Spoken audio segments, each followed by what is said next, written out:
নমস্কার। শুভ দীপাবলির শুভেচ্ছা জানাই সকলকে। বড়দের প্রণাম ও ছোটদের অনেক ভালোবাসা রইল। এবছর কালী পুজোয় চলে গেছিলাম নৈহাটির বড় মা কালীর দর্শন করতে। আপনাদের সঙ্গে আগেও একবার নৈহাটি বড় মা কালীর দর্শনের ভিডিও শেয়ার করেছি, কিন্তু এবারের দর্শনটা ছিল একদম অন্যরকম। রাত্রিবেলা ট্রেন ধরে আমরা বেশ ভোরে পৌঁছে গেছিলাম নৈহাটি স্টেশনে। আর স্টেশনে নেমেই স্টেশন চত্বর দেখি বেশ ভিড়। তখনই আন্দাজ করেছিলাম রাস্তায় কী পরিমাণ ভিড় পাবো। অন্য সময়ে যে রাস্তা দিয়ে খুব সহজ যে রাস্তা দিয়ে আমরা মায়ের মন্দিরে যাই, এ সময় কিন্তু সেই রাস্তাটি বন্ধ করা রয়েছে। এখন চারিপাশ বাঁশ দিয়ে ব্যারিকেড করে দিয়েছে, সেই রাস্তা ধরেই আপনাকে যেতে হবে। সেই রাস্তা ধরেই আমরা গেলাম প্রায় 1 থেকে 1.5 কিলোমিটার। তারপরে এখন পৌঁছেছি গঙ্গার ঘাটে। এখানে তো আমরা স্নান করব না, তবে গঙ্গার জল একটু মাথায় নিয়ে আবার চললাম সেই ভিড় ঠেলে মায়ের কাছে।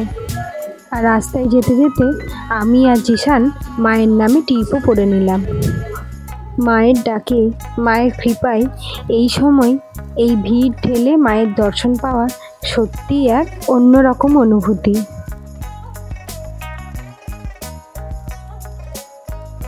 মায়ের যে মেন মূর্তি রয়েছে সেখান অবধি পৌঁছাতে তার আগে রাস্তায় আপনি আরও বেশ কিছু কালী মায়ের মূর্তি দেখতে পাবেন।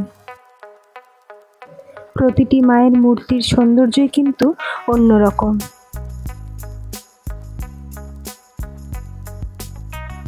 আজ আবার সকাল থেকেই রয়েছে বেশ চড়া রোদ, তাই অনেকেই ছাতা মাথায় নিয়ে চলেছেন। মায়ের মেন মূর্তির প্রায় কাছাকাছি চলে এসেছি। দাঁড়ান, আপনাদের একবার চারিপাশের ভিড়খানা দেখাই। মায়ের কিন্তু আসল মন্দিরের যে দরজা, সেটি কিন্তু এই কদিনের জন্য বন্ধ রয়েছে। এটি খুলবে আবার সেই 26 তারিখ। আর এই যে এখন যে দরজাটি দেখছেন, এটিই হলো মায়ের আসল মন্দির। মন্দিরের ঠিক অপোজিটেই মায়ের মূর্তি করা হয়। এই যে মায়ের মন্দিরের দরজাটা এখন বন্ধ রয়েছে। চলুন ভিড় ঠেলে আর একটু এগিয়ে যাই, গেলেই মায়ের দর্শন পাবো। চলে এসেছি মায়ের মূর্তির প্রায় কাছে। এর থেকে বেশি কাছে আর যাওয়া যাবে না। যা ভিড় রয়েছে ও সামনের দিকে যাওয়ার তো আমার কর্ম নয়। যাই হোক, মায়ের মূর্তি দেখে আমি তো বিভোর। অপরূপ সুন্দর মায়ের মূর্তি। আর পেছনে রয়েছে ঠেলা, যে আগে বেরিয়ে যেতে হবে আপনাকে তাড়াতাড়ি করে।